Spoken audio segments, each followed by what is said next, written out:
talking about Mother's Day this weekend. And it's kind of an emotional-filled weekend, I think, for a lot of us. I think some of us get to just like go pick out a card that's wonderful and has all the emotions that we want, and some of us maybe not. And so I thought I would also talk about mothers-in-law and some of those jokes that we hear all the time, because I'm a mother, but I'm also a mother-in-law. And many of you know I'm the widow of Perry, who was the original OG, old guard, or original gangsta of this club. He was the original member of this club, and that's probably the only reason I'm in this club for the last years. But his mother was Mary Claire, and Perry was the oldest of 6 children in that family. And Jack and Claire got married at the end of World War II.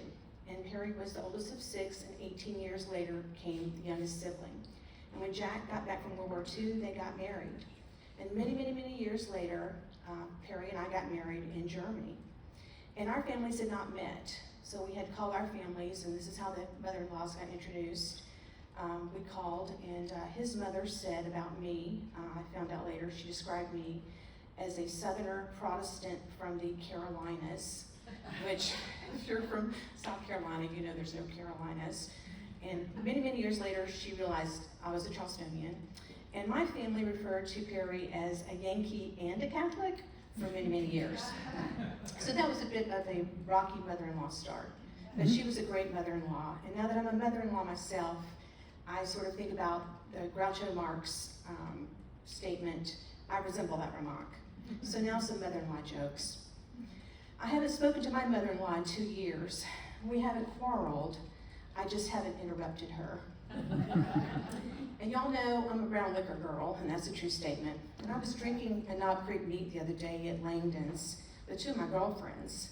And the other night, my girlfriend, she came up to me and she said, well, my mother-in-law is an angel, when I told her about this, what I was gonna talk about. And I said, you're lucky, mine's still alive. My mother-in-law fell down the wishing well, and I was amazed. I never knew those things worked.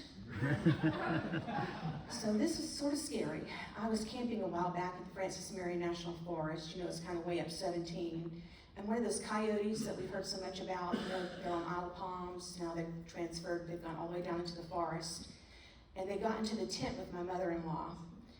And my friend said, what are you going to do? And I said, well, that coyote got himself into that predicament. He can get himself out of that predicament.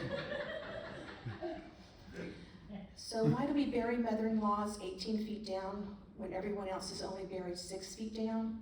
Because deep, deep down, mother-in-laws are great people. So hopefully this mother-in-law weekend is going to be great for you.